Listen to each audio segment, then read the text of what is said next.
내 이름은 박순자, 올해 65입니다. 아들이 셋 있습니다. 큰아들 민호는 어려서부터 영재라는 소리를 들었어요. 3살 때 한글을 떼고 초등학교 때는 반에서 항상 1등. 서울대 의대를 나와 지금은 강남에서 성형외과 의사로 일합니다. 주변 사람들이 부러워했죠. 둘째 민준이도 똑똑했습니다.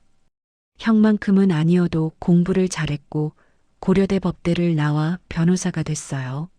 로펌에서 일하며 좋은 아파트에 삽니다. 이 아이도 자랑스러운 아들이었어요. 그런데 막내 민수, 이 아이는 달랐습니다. 민수는 어려서부터 공부에는 관심이 없었어요. 민수야, 숙제했니? 아, 엄마 나중에 할게요. 그러고는 방에 들어가서 컴퓨터만 했습니다. 하루 종일 뭔가를 만들고 부수고 또 만들고 밥 먹으라고 불러도 잠깐만요 하면서 컴퓨터 앞을 떠나질 않았어요. 형들이 학원 3개씩 다닐 때 민수는 컴퓨터 학원 하나만 다녔습니다. 그것도 제가 시켜서가 아니라 자기가 가겠다고 조른 거예요. 성적표가 나올 때마다 한숨이 나왔죠. 박순자 씨, 민수 성적이 이번에도 중하위권이네요. 선생님, 죄송합니다. 형들은 그렇게 잘하는데 민수는 왜 이럴까요? 게임이라도 하나요? 아니요, 게임은 안 하는데. 뭔가 프로그램 만든다고.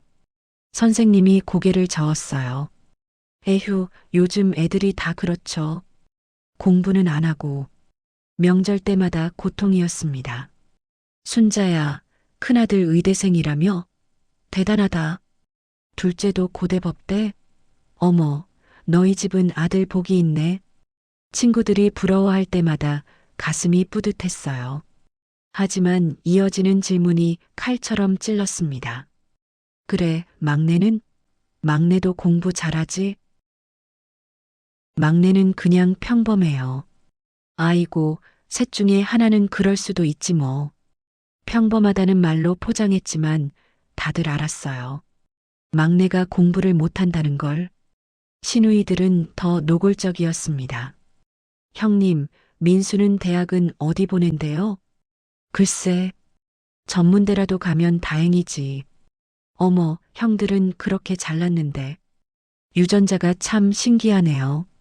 그러게 말이에요. 똑같은 자식인데. 조카들까지 나섰어요. 엄마, 민수 삼촌은 왜 맨날 방에만 있어? 쉿. 삼촌은 공부 못해서 그래. 너는 공부 열심히 해야 해. 삼촌처럼 되면 안 돼요? 그럼 절대 안 돼. 민수가 그 말을 들었을 거예요. 하지만 이 아이는 아무 말도 하지 않았습니다. 그저 웃기만 했어요. 하지만 저는 알고 있었습니다. 우리 민수가 어떤 아이인지. 밤 12시 민수 방에 물을 가져다 주면 이 아이는 여전히 컴퓨터 앞에 앉아 있었어요. 민수야, 자야지. 내일 학교 가잖아. 엄마, 딱 5분만요. 이것만 내면. 화면에는 알 수 없는 코드들이 빼곡했습니다. 이게 뭐니? 엄마, 저 프로그램 만들고 있어요. 사람들이 쉽게 쓸 수 있는 거요. 그래. 근데 숙제는? 그건 나중에요. 아이의 눈빛이 달랐어요. 공부할 때는 죽은 눈이었는데 컴퓨터 앞에 앉으면 살아있었습니다. 집중력도 대단했어요. 한 번은 설날에 온 가족이 윷놀이를 하는데 민수만 방에서 안 나왔어요. 아, 민수야. 나와서 윷놀이나 해. 형, 나 바빠. 큰아들이 화를 냈죠. 공부도 안 하는 놈이 뭐가 바빠. 그날 저녁 민수가 제게 보여줬어요. 엄마, 이거 봐요. 드디어 완성했어요. 이게 뭔데? 할머니, 할아버지도 쉽게 쓸 수 있는 스마트폰 앱이요. 버튼 크고 글씨 크고 아이의 얼굴이 빛났습니다. 그 순간 저는 알았어요. 이 아이는 자기만의 길을 가고 있다는 걸. 전문대에 간다고 했을 때 남편이 화를 냈습니다. 전문대? 형들은 서울대, 고대 나왔는데 전문대? 여보, 민수가 하고 싶다잖아요. 컴퓨터 전문대라는데. 에휴, 꼴의 대학이라고. 창피해서 어디 가서 말도 못하겠네. 친척들은 더했습니다. 순자야, 민수 재수시키지 그래? 아니요, 애가 여기 가겠다는데 뭐. 큰아들 둘째는 그렇게 잘났는데 막내 버릇을 잘못 들인 거 아니야? 말이 없는 저를 보고 친구들이 위로했어요. 에휴, 순자야 속상하겠다. 우리도 마음 아파. 하지만 저는 속상하지 않았습니다. 오히려 안심이 됐어요. 민수가 자기 길을 찾았다는 게 졸업할 때까지도 민수는 변하지 않았어요. 취직했다고 연락이 왔을 때도 반응은 시큰둥했습니다. 민수가 취직했대. 어디? 지방에 있는 반도체 회사래. 반도체 회사? 거기서 뭘 해? 글쎄, 기술직이라던데. 신우이가 코웃음 쳤어요. 기술직? 그러니까 공장 직원이라는 거잖아요. 형들은 의사 변호사인데 남편도 한숨을 쉬었어요. 에휴, 그래도 취직이라도 했으니. 하지만 민수는 행복해 보였습니다. 엄마, 저 여기 일 너무 재밌어요. 매일 새로운 거 배우고. 그래, 아들. 내가 좋으면 엄마도 좋아. 엄마, 저 믿어주셔서 감사해요. 민수가 눈물을 글썽였습니다. 세 아들이 모두 결혼했습니다. 큰아들은 같은 의대 출신과 결혼했어요. 큰 며느리는 똑똑하긴 한데 좀 차가웠습니다. 어머님, 저희 바빠서 명절에 오래 못 있어요. 그래, 알았다. 둘째 며느리도 변호사였어요. 역시 바쁘다는 핑계로 집에 잘 안 왔습니다. 어머니, 송구하지만 이번 추석은 저희 친정에 가야 할 것 같아요. 그래, 그럼 어쩔 수 없지. 그런데 셋째 며느리 수진이는 달랐어요. 민수가 데려온 여자는 화려하지 않았습니다. 평범한 회사원이었죠. 하지만 따뜻했어요. 어머니, 제가 김치 배우고 싶어요. 정말? 네. 민수 오빠가 어머니 김치가 세상에서 제일 맛있대요. 큰 며느리, 둘째 며느리는 명절 음식 만드는 것도 귀찮아했는데 수진이는 달랐습니다. 어머니, 제가 설거지 할게요. 아니야, 며느리가 어떻게. 어머니, 저 괜찮아요. 민수 오빠한테 잘해주셔서 제가 감사한걸요.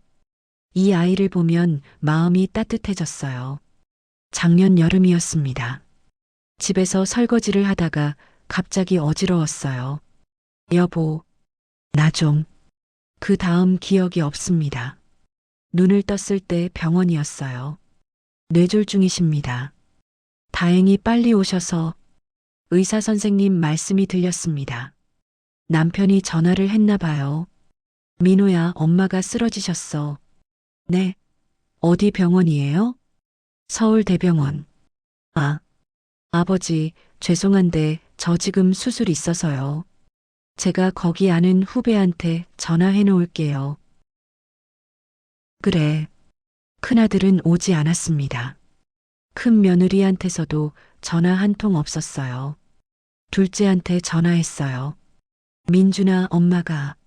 아버지, 저 지금 재판 때문에 법원이에요. 주말에 갈게요. 알았다. 둘째 며느리한테서도 연락이 없었습니다. 그런데 1시간 후, 어머니, 수진이가 헐레벌떡 뛰어왔습니다. 민수와 함께, 어머니, 괜찮으세요? 수진아, 어머니, 제가 여기 있을게요. 걱정 마세요. 민수가 의사와 얘기하는 동안 수진이가 제 손을 잡았어요. 어머니, 힘내세요. 제가 옆에 있어요. 따뜻했습니다. 수술은 잘 됐다고 했어요. 하지만 한 달은 입원해야 한다고. 큰아들이 이틀 후에 왔습니다. 엄마, 미안해. 수술이 밀려서 괜찮아. 30분 있다가 갔어요. 엄마, 나 병원 가봐야 해. 환자들 기다려. 큰 며느리는까지 오지 않았습니다. 둘째는 주말에 잠깐 들렀어요. 어머니, 건강하세요. 저 내일 출장 가야 해서. 그래. 둘째 며느리도 얼굴 한번 안 비쳤습니다. 그런데 민수와 수진이는 달랐어요. 매일 왔습니다. 아침 일찍 와서 저녁 늦게까지. 어머니, 오늘은 미역국 끓여왔어요. 수진아, 너 회사는? 휴가 냈어요. 어머니가 더 중요하죠. 고맙다. 민수는 병실에서 노트북으로 일했어요. 아들아, 회사는 괜찮니? 엄마, 괜찮아요. 제가 원격으로 다 할 수 있어요. 밤에는 수진이가 간이 침대에서 잤습니다. 수진아, 넌 집에 가서 자렴. 어머니, 괜찮아요. 제가 여기 있어야 마음이 편해요. 한 달 내내 민수 내외가 저를 돌봤습니다. 큰아들, 둘째 아들은 일주일에 한 번 올까 말까 했어요. 한 달 후 퇴원했습니다. 큰아들이 전화했어요. 엄마, 퇴원하시면 요양병원 알아볼까요? 요양병원? 네, 엄마 혼자 집에 계시면 위험하잖아요. 나 혼자 있는 거 아니야. 아빠 있잖아. 아버지도 연세가. 전문 간호사가 있는 게 나을 것 같은데. 민수가 전화를 받았어요. 형, 엄마 저희 집으로 모셔갈게요. 뭐? 너희 집? 네, 저희 집에 방 많아요. 수진이가 모시겠대요. 야, 너희가 무슨 형편이 되는데. 형, 괜찮아요. 저희가 알아서 할게요. 민수 내외 집으로 갔습니다. 아파트가 생각보다 컸어요. 여기가 어머니 방이에요. 방이 4개나 되는 아파트였습니다. 민수야, 이 집 너희가 산 거야? 네, 몇 년 전에 샀어요. 돈이 어디 있었어? 엄마, 제가 그동안 모았어요. 수진이가 휠체어를 밀며 웃었어요. 어머니, 이제 편히 쉬세요. 제가 다 챙겨드릴게요. 3개월 동안 수진이가 저를 돌봤습니다. 아침마다 죽을 끓여줬어요. 어머니, 천천히 드세요. 물리치료도 같이 다녔습니다. 어머니, 힘내세요. 조금만 더. 밤에는 발 마사지를 해줬어요. 어머니, 혈액순환 되셔야 해요. 수진아, 너 힘들지? 어머니, 전혀 안 힘들어요. 저 행복해요. 왜? 어머니가 제 엄마 같거든요. 제 엄마는 일찍 돌아가셔서 어머니 모시는 게 너무 좋아요. 눈물이 났습니다. 큰 며느리, 둘째 며느리는 전화 한 통 없었는데 셋째 며느리는 친딸보다 더 잘해줬어요. 민수도 매일 퇴근하면 물어봤어요. 엄마, 오늘 컨디션 어때? 밥은 잘 드셨어? 아들아, 고맙다.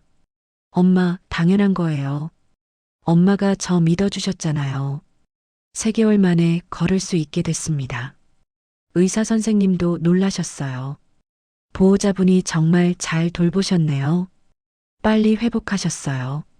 올해 추석이 왔습니다. 세 아들이 모두 모였어요. 큰아들이 비싼 선물 상자를 들고 왔습니다. 엄마, 건강기능식품이요. 몸에 좋대요. 고맙다. 둘째도 과일 선물 세트를 가져왔어요. 어머니, 명절 선물이요. 민수는 손에 아무것도 들지 않았습니다. 큰아들이 비꼬듯 말했어요. 야, 너는 뭐 안 사왔어? 형, 저는 엄마랑 매일 사니까 필요한 거 다 사드렸어요. 그래. 식사 준비를 하는데 큰 며느리와 둘째 며느리는 소파에 앉아 있었어요. 수진아, 혼자 하기 힘들지? 우리가 도와줄까? 아니에요. 형님들, 편히 쉬세요. 제가 할게요. 감사해요. 그때 초인종이 울렸습니다. 민수가 문을 열었어요. 들어오세요, 회장님. 회장님? 큰아들이 눈을 크게 떴습니다. 정장을 입은 60대 남자가 들어왔어요. 뒤에 비서 2명이 따라왔습니다. 어머님, 안녕하십니까? 삼성전자 부회장 이재호입니다. 삼성? 남편이 말을 더듬었어요. 이 부회장이 큰 선물 상자들을 내려놓으며 말했습니다. 어머님, 건강하신 모습 뵈니 정말 기쁩니다. 민수 사장님 덕분에 저희 회사가 얼마나 큰 도움을 받고 있는지. 사장님? 큰아들이 민수를 쳐다봤어요. 이 부회장이 웃으며 말했습니다. 어머님께서 모르실 수도 있겠네요.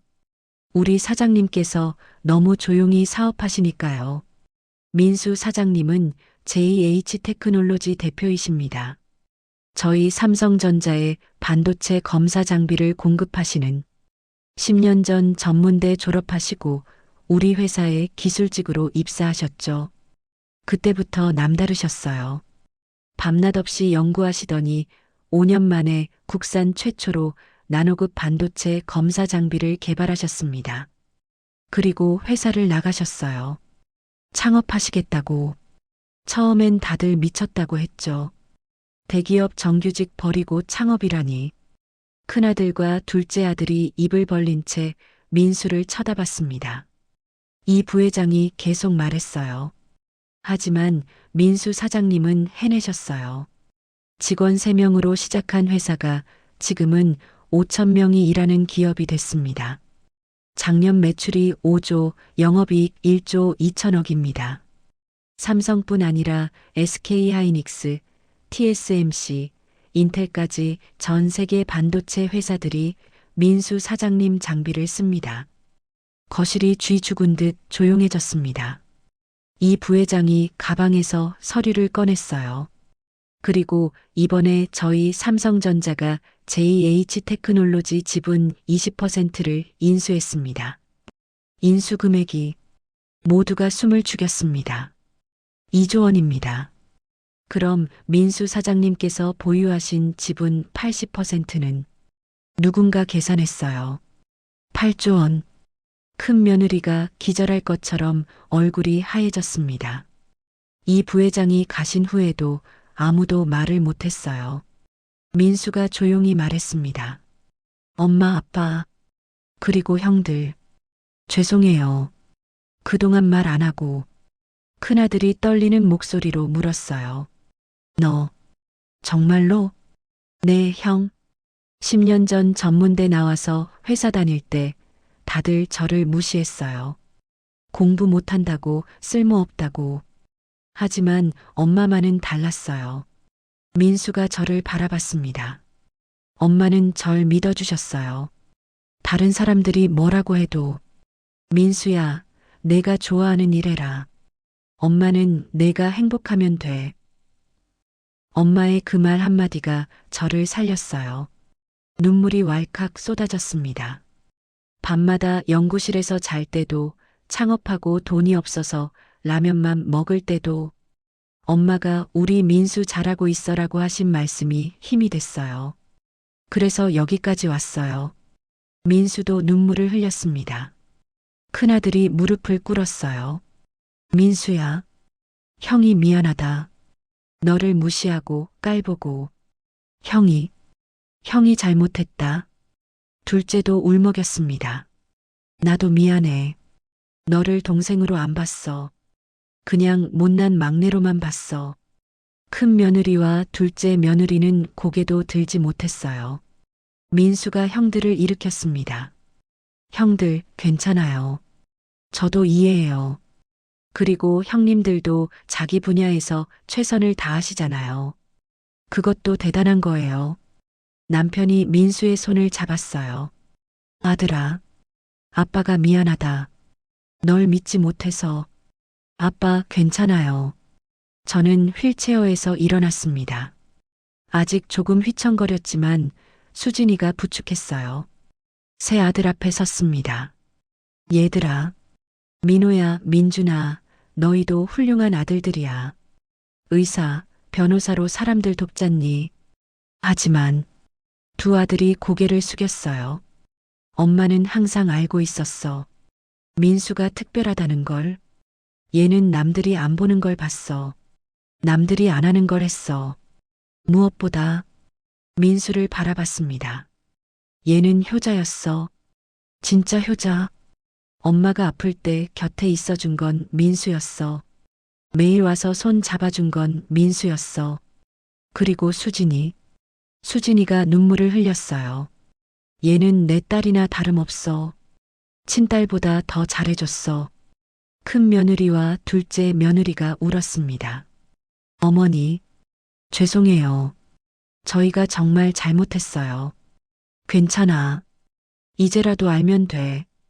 다음에 추석, 집이 달라졌어요. 민수가 서울에 큰 집을 마련해줬습니다.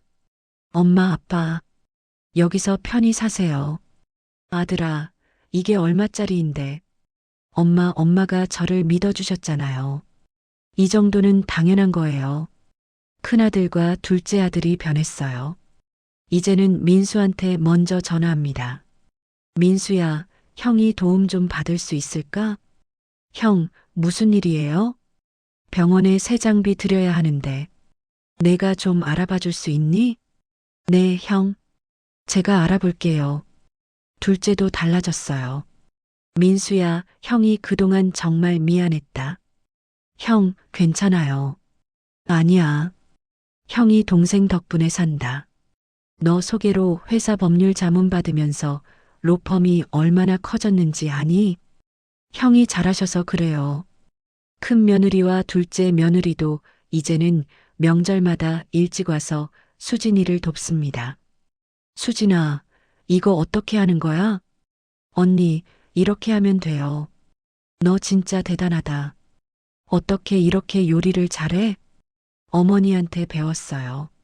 조카들이 민수 주변에 모여들었어요. 삼촌 회사 구경 가고 싶어요. 그래, 방학 때 데려갈게. 삼촌, 저도 나중에 삼촌처럼 될 거예요. 그래, 그럼 공부만 잘하는 게 아니라 내가 좋아하는 것도 찾아야 해. 오늘 밤 일기를 씁니다. 2025년 추석. 세 아들이 모두 모였다. 큰아들은 의사로, 둘째는 변호사로 성공했다. 하지만 가장 자랑스러운 건 막내 민수다. 세상 사람들은 이 아이가 돈을 많이 벌어서 자랑스럽다고 생각할 것이다. 아니다.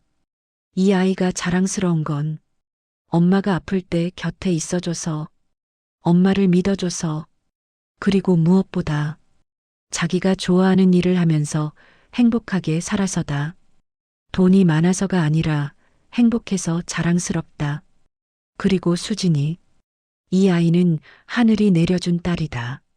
민수가 수진이를 만난 건 이 아이 인생 최고의 축복이다. 나는 알고 있었다. 우리 막내가 특별하다는 걸. 세상이 뭐라고 해도 나는 믿었다. 엄마는 항상 안다. 자기 자식이 어떤 아이인지를. 오늘도 감사한 하루였다. 다음 날 아침 민수가 제 방에 들어왔어요. 엄마, 주무셨어요? 응, 잘 잤다. 엄마 덕분에 여기까지 왔어요. 아니야. 내 노력이지. 아니에요. 엄마가 절 믿어주지 않았으면 전 포기했을 거예요. 민수가 제 손을 잡았습니다. 엄마 사랑해요. 엄마도 사랑한다. 우리 아들. 창밖으로 아침 햇살이 들어왔습니다. 따뜻했습니다. 시청해 주셔서 감사합니다. 항상 건강하시고 행복하세요.